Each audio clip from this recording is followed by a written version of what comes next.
odeeffannoo Premier League England wal qabatanitti darbaa. Premier League England Liverpool goolii 3-2 Newcastle United injifateetti jira. Tapha staadiyeemii St James Park taphatame kanaan gaa murkiin olaanaan itti mul'ateetti jira. Akkuma dura tilmaamamedha. Murkiin kilaboota kanneen lamaan gidduu ture baay'ee hawwataadha kan ture. Murkii obsa fixachiisaadha kan gaggeeffame kilaboota kanneen lamaan gidduutti keessattuu Newcastle United erga taphataan tokko kaardii diimaadhaan jalaa baheeti booda ga'umsi inni mul'isee ajaa'ibaadha kan ture. Taphattoota Liverpool hafuura guutuudhaan hamma injifachuudhaaf dhiyaataniiti turanii ta'us garuu tapha kaleessaa irratti Liverpool carra qabeessa jechuun ni dandeenya. Deeqaa dhuma 90 xumurame daqiiqaa 100 irratti gaa goolii galcheen qabxii 3 milkeeffachuu kan danda'e. Taphicha jalqabarraa ilaaluudhaaf egaa dura sababoota garaagaraatiif taphni kun eegamaati ture. Sababoonni inni eegamaa tureef keessaa inni jalqabaa Alexander Isak waliin wal qabataa taphataan sarara fuuldura kilaba Newcastle United Isak ganna kana taphattoota gara Liverpool ni deemu jedhama ture keessaa tokkodha kan ture. Numaayyuu Liverpool taphataa kanaaf naannoo paawundi miliyoona 100 miliyoona 10 dhiyeessee ture Newcastle jalaa kuffisu malee. Sana boodas kilabichi taphataa kana miseensota garichaatti makuu hin barbaanne kophaa isaatti shaakalaa kan jiru. Taphoota lamaan kan kaleessaa dabalatee garee kanaaf hin taphanne. Qophii gannaa irrattis garee kana waliin hin turre. Leensaan kilabichaa taphataa kana gareetti makuu hin dandeenye. Deeggartoonni kilabichaallee taphataa kanatti qabamaniiti jiru. Muraasni taphataan kun kilabicha keessa akka turuu fi garee kana akka tajaajiluudha kan barbaadani. Garuu haalli inni itti kilabichaa bahuudhaaf yaalaati jiru deeggartoota hedduu hin gammachiisne waan ta'eef hamma hidhannoo isaa gubuutti deeggartoonni muraasni argineeti kan jiru. Sababni tokko kanaadha kan ture taphni kaleessaa akkaan eegamu kan taasise. Inni biraa immoo taphataan sarara qarqaraa kilaba Liverpool Hugo Ekitike taphataan Newcastle United barbaadamaa turedha. Taphataan kun egaa Newcastle United taphaticha erga dhabee booda gara Liverpool deeme. Kilaba isa barbaadaa ture faallaa ta'e ga'umsa akkamii mul'isuu danda'a kan jedhu dhimma xiyyeeffannoon eegamaa ture biraati. Egaa kilaboonni lamaan taphataa kana fudhachuudhaaf falmii cimaa erga gaggeessanii booda dhumarratti Liverpool taphataa kana kan garee isaa taasifachuu danda'e. Egaa kunis gamaati kan ture. Tapha kaleessaa irratti taateewwan kunniin egaa jalqabbii taphichaatiif baay'ee si'oomina kennanii ture. Sana boodas taphicha irratti wantoonni mul'atan daranuu taphicha hawwataa akka ta'u taasisaniiti jiru. Taphichi galee daqiiqaa 35 irratti Gravenberch goolii hawwattuu sarara peenaalitii ala galcheen Liverpool goolii 1-0dhaan dursuu eegale. Sana booda boqonnaa osoo hin bahin daqiiqaa 45 xumurame daqiiqaa dabalataa irratti jechuudha. Anthony Gordon balleessaa dursaa taphattoota Liverpool irratti raawwateen egaa kaardii diimaadhaan dirreedhaa baheeti jira. Abbaan murtee taphichaa kaardii diimaadhaa kennuudhaaf viidiyoo assistant reefar deeqaa dheeraadhaaf laalaati kan turanii. Balleessaan kun jalqaba kaardii akeekkachiisaati kan kennanii. Sana booda balleessicha erga irra deebi'anii ilaalanii booda kaardii diimaa kallattiidhaan kennuudhaaf Anthony Gordon dirreerraa bahuu danda'eeti jira. Virgil van Dijk irratti balleessaa kana kan raawwate Anthony Gordon taphataan kun sarara qarqara irratti tapha hawwataa taphachuudhaan kan beekamu fi akkasuma tapha saffisiisuudhaan taphataa beekamuudha. Anthony Gordon kaleessa Newcastle United isa dhabuu isaatti gatii kaffalee jira. Garuu Newcastle United xiiqiidhaan taphatee boqonnaa deebii tapha ajaa'ibaati kan mul'ise. Inumaayyuu hamma injifachuudhaaf dhiyaachuutti argineeti jira. Daqiiqaa 46 yookiin boqonnaa akkuma deebi'aniin taphataan taphichaan eegamaa ture Hugo Ekitike goolii hawwattuu galchee. Kanaanis Liverpool goolii 2-0dhaan dursuu eegalee. Sana booda wantoonni ta'an hedduun isaanii taphicha hagam akka cimaa ta'ee fi hawwatamummaan isaa akka olaanaa ta'e kan itti arginedha. Daqiiqawwan muraasaan booda Newcastle United guutumaan guututti caalmaa taphaa Liverpool irraa fudhachuu danda'e. Daqiiqaa 57 irratti dursaan taphattoota Newcastle United Bruno Guimaraes goolii galchuudhaan gara taphaatti deebi'anii deeggartoonni kilabichaas kana booda garee isaanii haalaan akkaan deeggaruu kan eegalanii. Sana booda daqiiqaa 88 irratti Osulaan goolii lammaffaa afuraffaa Newcastle United galchuu dandeetii jira. Gidduu kanatti daqiiqaa 57-88 gidduutti olaantummaan kan Newcastle United ture. Goolii biraas galchuudhaaf carraa bal'aadha kan uumaa turanii taphattoota sarreettisaa kilaba Liverpool akka rakkisaati kan turani. Jarraawwan argatanittis fayyadamuu hin dandeenye. Egaa taphni kanumaan xumuramee jira jedhame yoo eegamutti daqiiqaa 100 irratti taphataan dargaggeessi ganna 16 Rio Niguman goolii injifannoo Liverpool galchuu danda'eetti jira. Taphataan kun egaa kaleessa daqiiqaa 96 irratti Gakpoodhaan jijjiirame kan seene erga seenee booda goolii injifannoo kilabichaa galchuu danda'eetti jira. Kun seenaa kilabichaa keessatti taphataa umrii xiqqaadhaan goolii galche ta'uu isa dandeesseetti jira. Seenaadhuma hundeeffama kilaba Liverpool waggaa 133 keessatti gaa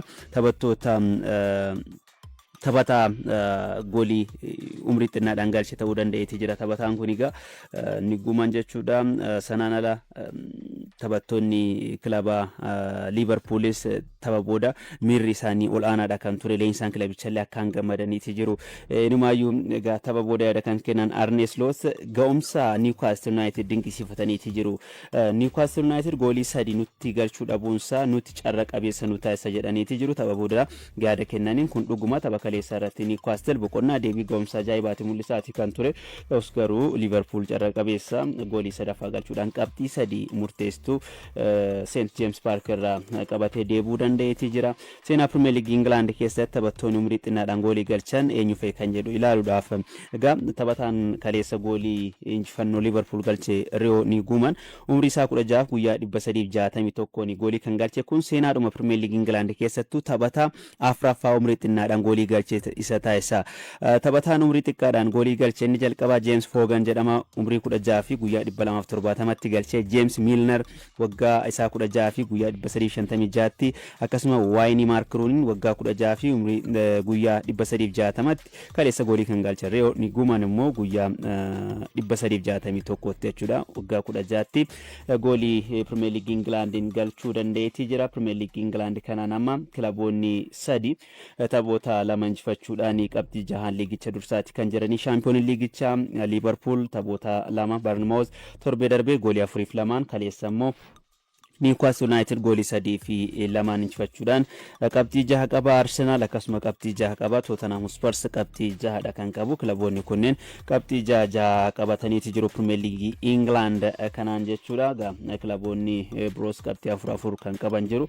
Akka walii galaatti taphni torbee lammaffaa taphni xumuraa kaleessa haala kanaan xumura argateeti jira. Murkii cimaa kan keessummeessee fi egaa ammallee gareen Arne Slot garee shaampiyoonummaadhaaf imalu ta'uusaa tapha itti mul'isee jechuun ni dandeenya. Kaleessa garuu Isaac jiraachuu dhabuun Newcastle United gatii kaffalchiiseeti jira. Taphoota afran darbee Isaac keessa hin jirre Liverpool Newcastle United injifachuudhaaf akka rakkataa turedha ragaaleen kan addeessanii. Sanas ta'e kana ammallee xumurri taphataa kana hin beekamne. Inuma yoo odeeffannoo kaleessa booda ba'aa jiraniin ammoo taphataa kana Real Madrid fudhachuuf haasaa akka eegaleedha kan himamaa jiru. Liverpool irra deebiidhaan gaafii hin dhiyeessine amma garuu Real Madrid taphaticha fudhachuudhaaf sochii akka eegaleedhaan jijjiirran waqtii kana osoo hin xumuramin dura taphataan kun gara kilaba biraatti ni deemaa fi kan eegamu garuu boordiin kilabichaa taphataa kana kilabicha keessa akka hin baanedha kan barbaadu. Haala kamiin tursiisuu danda'u kan jedhu immoo kan walumaan eegnu ni ta'a. Odeeffannoo biraatti yoon darbu seera Itiliiti kan argannu. Seera Itilii kaleessa taphni 2 taphatameeti jira. Inter Milan injifannoodhaan liigicha eegaleetii jira. Inter Milan galchii 5 fi 0dhaan dirreessa Giuseppe Meazza irratti Torino kan mo'ate. Gooliiwwan injifannoo Inter Marcus Thuram goolii 2 galchee jira. Martinez fi Bostani akkasuma Ange Johan Bonin taphattoota goolii biraa dabalanidha. Kaleessa Thuram adda ture. Taphataan kun egaa akkuma beeknu waggoottan dabarsine kana keessa Inter Milan keessatti taphattoota ga'umsa olaanaa mul'isaa turan keessaa tokkodha. Kaleessas hamma jijjiiramee ba'utti ga'umsa olaanaadha mul'isaa kan ture.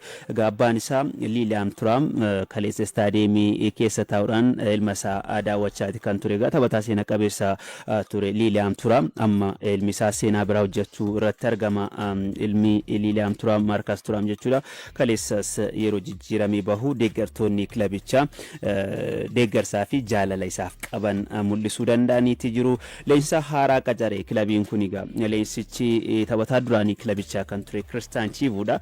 Egaa leensaan haaraan kunis baricha injifannoodhaan eegaleeti jira. Bara dorgommii darbee akkuma yaadannu Naapooliidhaan qabxii tokkoon caalame waancaa dhabee kan goolabe Serie Atileetiin Inter Milaan bara kana garuu haloo sana bahuudhaaf baricha haala gaariidhaan eegalee jira jechuun ni dandeenya. Leensaan kilabichaa tapha booda yaada kennaniin qabxiin argame akka isaan gammachiises kaasuu danda'aniiti kan jirani.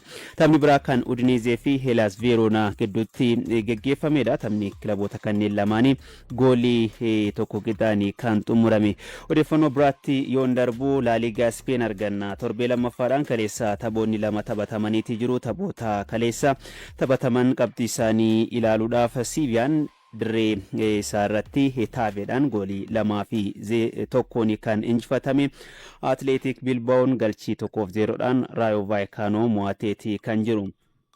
Odeeffannoo biraatti yoon darbu waa'ee jijjiiraatti kan argannu Donnarummaatti wal qabate kan reegan kilaba Paris Saint-Germain kun egaa kilabicha Nibaa jedhameeti jira. Ammatti kilabichi kan reegaa biraa fayyadamaati jira. Kana jechuun kan reegan kun guutumatti kilabicha akka bahu murtaa'uu isaati kan namatti mul'isu. Egaa kan reegaan kun buufanni isaa eessa ta'uu danda'a kan jedhu eegamaati jira.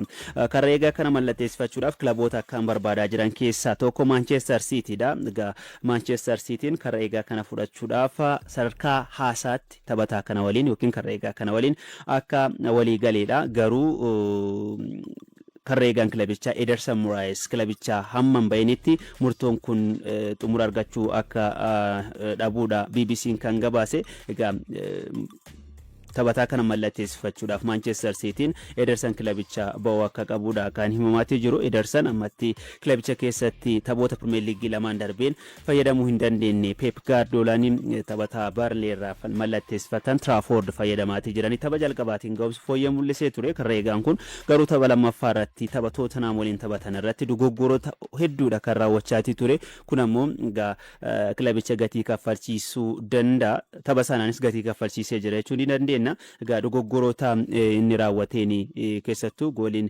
tokko kan galte. Egaa kanaaf kan reegaa kana muuxannoo hamma horatutti kan reegaa muuxannoo qabu biraa ni barbaadu. Pep isa keessaa tokko immoo taphataa Paris Saint-Germain Gianluigi Donnarummaadha. Kan reegaan kun kan reegaa muuxannoo olaanaa qabudha. Egaa kan reegaan kun gara Manchester Citytti deemuudhaaf carraa bal'aadha kan qabu. Kan reegaa kana wal qabatee Manchester Unitedis ni barbaada ture. Garuu amma Manchester Cityin taphaticha fudhachuudhaaf akka dhiyaateedha maddeen kan gabaasani.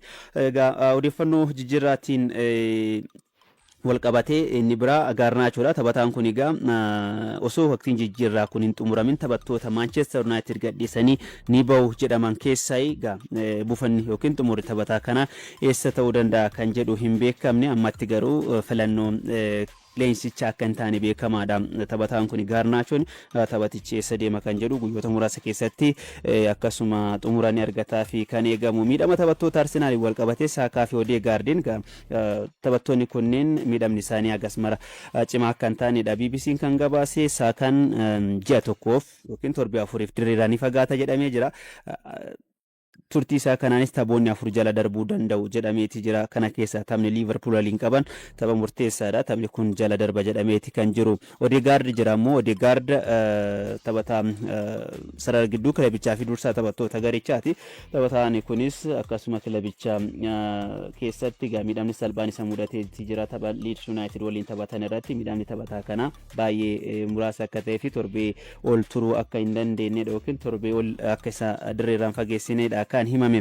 Arsenaal jijjiirraa taphattoota irratti ammallee cimee akka itti fuudha kan himamaati jiru. Piero Inkaampii taphataa jedhamu taphataa sarartisaa mallatteessifachuudhaaf sochii eegalee jira jedha BBC'n. Lammii Ecuador kilaba Bayer Leverkusen keessa kan taphatudha.